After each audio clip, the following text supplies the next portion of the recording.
तुम्हाला एक गोष्ट माहिती असेल की हे सगळं जग पंचभौतिक आहे.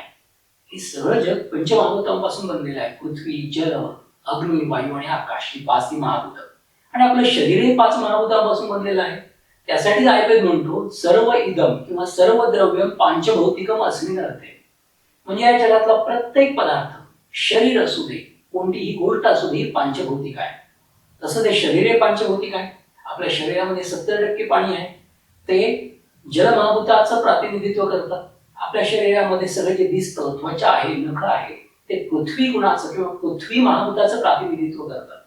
आपल्या पोटातली भूक आहे, आपल्या त्वचेवरचं लस्टर आहे, कांती आहे, ते तेज महाभूताचं प्रातिनिधित्व करतात.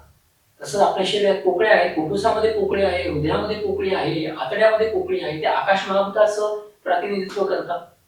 आणि त्याबरोबर आपल्या शरीरामध्ये जेवढ्या हालचाली चाललेल्या आहेत, हार्ट पंप होत आहे, फुफ्फुस कॉन्ट्रॅक्ट रिलॅक्स होत आहे, आपल्या आतड्याची हालचाल चालू आहे, ह्या सगळ्या गती वायू महाभूताचं प्रतिनिधित्व करतात. असा हा सगळा क्रियाकलाप आपल्या शरीरात चालू आहे, पंचमहाभूतांचा चालू आहे. त्यामुळे आपण जे अन्न घेतो ते पांचभौतिक असतात आणि आपल्या पांचभौतिक शरीराचं पोषण पण करतात.